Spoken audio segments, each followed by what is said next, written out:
Good morning, students. Today we are going to learn the remaining part of chapter number 6, that is computer networking. In this chapter we are going to cover the topics like server, client, in IC, mode of connection, modem, hub, switch, repeater, router, gateway and bridges. These are topics which in today's class we are going to cover. Okay, so one by one we will see all these topics starting from the server. So server is a powerful computer with high speed and great processing capabilities.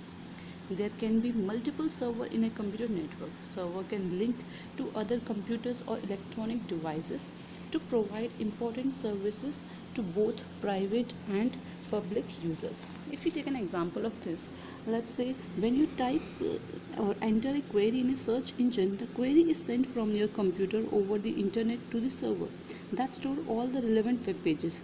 The results are then sent back by the server to your computer. It is always advisable to have a server with dedicated functionality. When we say dedicated means that should do all sorts of work they should know. Like a web server should have all the web pages with them. Print server should have all printing features with them. Like this, they should be dedicated. If you see in this diagram, this is our server. Okay, and these all are the client or the mode of the computers which ask for the information. When we type the data and press the enter, it reaches to the server fulfill the requirements and it send back the required information which has been asked by the user. I hope you understood about the server there. It is very powerful computer because it need to store a large amount of space. It should be there, and its processing capability should also be very high so that very fast the result is shown, send it back to the client. Okay, now come the client. Client is a computer system which uses a network to access a remote services. From the server, it can access all applications or information from the main server. Client is also known as node. If you just see over here, these systems, this is our server, but all other these systems, what are they? These are the clients. Okay, they ask for the information from the computer or the server, and server fulfill their requirements only. So on a network we need a systems which will be asking over sharing the information. So it is the system which get access to all the information from the main server, and you have to remember it's also known as a node. Okay, so it is plays an important part in the networking. If systems are not asking the information, there is a no use of server there. Now we'll see the third topic, that is NIC, network interface card. Okay, we'll see what is this. It is a small piece of computer hardware which facilitates the communication between different computers over a network. The NIC identifies every node in a network by providing a unique physical address to it. This address is stored on a chip which is being mounted on the card. So what is this NIC? This is a type of a card which actually stores the address of all other computers. Their address are being stored, like your houses are there. How we can identify where you live? With the help of your address. Same way, if in a network computers are being connected, how we can find out which computer has been where? So that is being saved in this card. Their addresses are being saved, which is being mounted on a chip. On this, if you see in the diagram, this type of chip is there, and this is the NIC slot where we are putting the cable, and with the help of which it will be storing all the addresses of all the files there or the systems which have been connected to it. Okay, this is our card, and on this we'll be having a chip. I hope you clear with the diagram this NIC. Okay, so in NIC also you have to remember this basically will be used for having a communication between the computer over the network. If it is not there, then the communication between different computers and network is not possible. Now we'll see the mode of connection.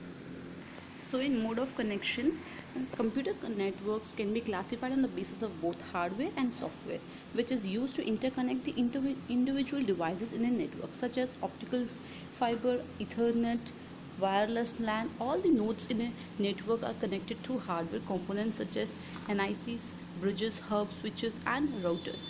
These hardware components are further connected to each other by cables. Okay, so in mode of connection, you can see we need in a network we need both the things, hardware and software, by which we can easily connect. So hardware means through the devices, like we'll be needing some cables, Ethernet or wireless LAN should be needed so that a network can be formed. Then all the networks are being connected with the hardware components like your NICs, bridges, hubs, switches and routers. And these hardwares are further connected to each other with the help of cables. If cables are not there, we cannot connect the computer and we cannot form a network there. So this mode of connection is very important, through which we can easily have connected both individually hardware and software. Now we will see the next topic, that is modem. Modem enables you to connect your computer to the available network connection over the existing telephone line.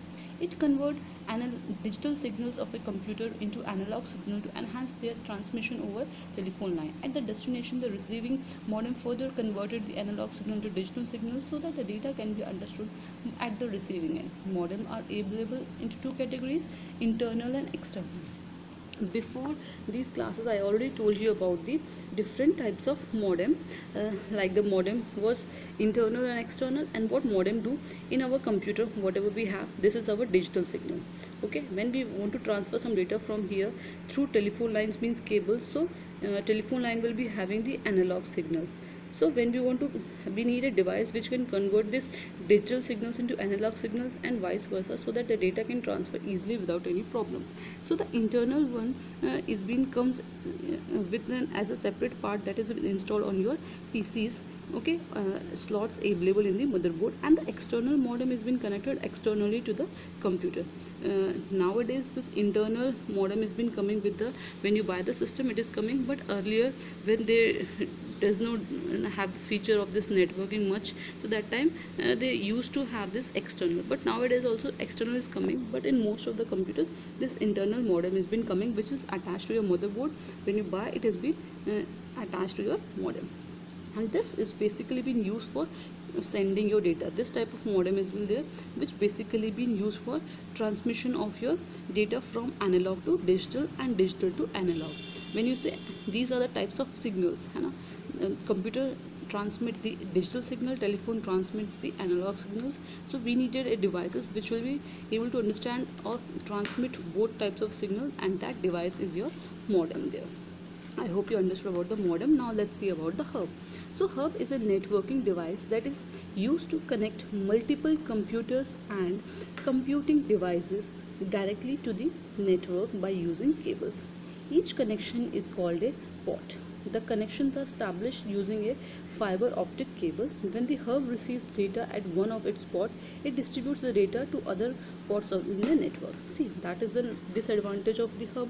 See, what hub is doing, this is device, what you see over here is a hub, which what is doing, these slots are been given, and these slots is used for connecting all types of devices, means like computers can be connected. But if let's say is some data is coming to this slot, so what it will do, it will transmit the data to all the slot without thinking that actually these systems needed that information, not still the hub will be sending that information. So that is a disadvantage of having a hub. It unnecessarily sends the data which is not be needed by that particular system. So these black color, you will see these all are the slots there, and in these slots we can easily connect all the different computers. If this data is coming, and it will be transmitting to all the system without thinking actually who needed. Only if let's say this system needs the data, still other three are also getting the same data, and their memory is being occupied because of this data. So that is the problem faced by the hub there. Now we'll see the next topic, that is a switch. Switch contain many slots to connect different network segments. They are similar to hub but offer greater performance. When a network contains a large number of devices, switches are needed instead of hubs to make sure that connection between devices do not slow down. Because hub was sending the information to everyone, but switch will not send information to everyone. It's like an intelligent machine who thinks before sending the data. He sees whoever address are been assigned, only to that slot the address will be, or the data will be sent, and the incoming data is received from only from the correct slot. It will not send to everyone. If you just see in the diagram over here, this is our switch and these are the slots there. In these slots we are connecting some cameras, network cameras, some printers, computers. All these devices have been connected. If let's say data has been coming and the data is for this computer, so he will be having the address of only this computer. when someone sends the data, he'll check the address of that, and then only the data will be reached to this system. It will not send the data to other devices which have been connected in the switches there. Whereas hub used to send data to every system without thinking, but switch first think, and then he will be giving the sending the data to them. And because of that only, the process of communication between devices is very fast in the switch. Okay, now we'll see about the repeaters there. Okay, so in repeater is a communication device used to regenerate a signals that it receives electronic signals, clear them and retransmit them. Signals tend to distort when transmitted over a large distance. Repeaters are neat so that the signals can travel long distance with the same strength or even at a higher power. So if you see over here, the repeaters are like this, where the signals may be full, no signal, okay signal, weak signal. So repeaters will check if with this machine, if signals are weak, he will be, what it do, it will clean them, retransmit them, making them full or okay signal, so that others can easily find that information without any problem. If this signals are weak or no signals are there, the data cannot transmit properly. Because of that only, the repeaters are being used whenever a long distance transmission has been there. That time we'll place these repeaters in between so that they can regenerate the signals, so that the users will receive the complete data without any problem. So it will just strengthen and give more power to the signals, so that user receives the data without facing any problem regarding, no data get lost in between that. Okay, now we'll see the router. Router is a it's also an device which is being communication device that is used to connect two different networks, such as two LANs or a LAN and WAN. It plays a virtual role in the controlling the traffic and keeping the network efficient. It chooses the best route for the data package to be transmitted at the receiver end. So what this router has been doing, it will be connecting two different networks, not the similar, two different networks for having, it should be placed in between so that they can easily communicate with each other. And the network can be, we already seen LAN, WAN, MAN, other networks there. So any of these network can be have a transmission of data with the help of this router only. Okay, it will choose the best route for transmitting the data, means there may be so many ways through which the data can be transmitted, but it will be find out the route by which it will take less time and faster delivery of data. This has been possible with the help of the router. Okay, so it is also an intelligent devices which has been connected between two different networks, so that the controlling of the traffic and keeping the network efficient is being done. If he's thinking the shortest distance, or the distance which is being best for the system, so it will, there are less chances of having a traffic control. Okay, now we'll see the gateway. Gateway is a network point that act as an entrance to another network using different protocol, thereby giving us freedom and convenience to enjoy online. It allows us to carry out various online activities such as sending emails, browsing through web pages, buying things online and more. It is a shared connection between local area network and larger system WAN. So actually this is how, when we using net and we are getting the data, so gateways are being placed in between there so that we can easily enjoy the internet, and routers and switches are also being placed, that is on our side. Okay, this is the internet, so it is a point where it just plays like an entrance point, so that the different types of network, because on network they might be using the WAN and we might be using the PAN, or let's say LAN we might be using. These are the network which we will be using. So it is a point through which we can enter, and they will be used following some protocol. Protocol means set of rules by which we can easily transmit the data. So based on those protocol only, we can easily enjoy the internet. We can do any sorts of net banking, online shopping, everything is possible with the help of gateway only, because we can easily share the connection between the LAN and the larger system of WAN, through which we can easily enjoy the internet. Okay, so that is why it is a very important, play a very important role there. It basically works as a messenger agent that takes data from one system, interpret it and transfer it to another system. And it is also called as the packet converter, because it is converting the data what is being needed by the user there. Okay, that's what a gateway has been doing. We can share the connection between the LAN and the WAN there but it's just a messenger who will be passing. If let's say I want to use some network from the WAN, I can easily use it. Okay, now we'll see the next topic, that is bridge. Bridge is a router which add on functionality of filtering content by reading the address of the source and destination. It is used to interconnect two LANs working on the same protocol and provide communication between them. It also prevent unnecessary traffic from entering the network and reduce the congestions. So bridge is like you have heard English word of bridge, which means a connector by which you can easily connect two different sorts of LANs there. So they will be following the same protocol. Gateway was following different protocol, but bridge will follow the same protocol and provide the communication between them. Let's say over here this is one LAN and this is another LAN, and these are the servers of these LANs. So this bridge will be placed in between this one LAN and second LAN, so that they can have a communication easily without facing any problem.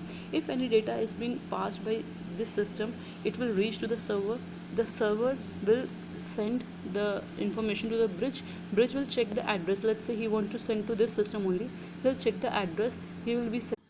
So I hope you understood about the bridges. Bridges is basically we'll doing the filtering of the content by reading the address of the source and the destination computer.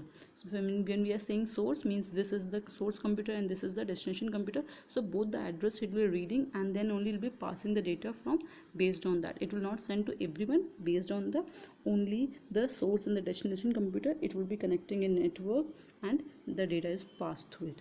I hope you understood all the topics what I've been taught today and in the previous classes. If you have any difficulty, you can freely ask. Okay, so for today this much only. Thank you.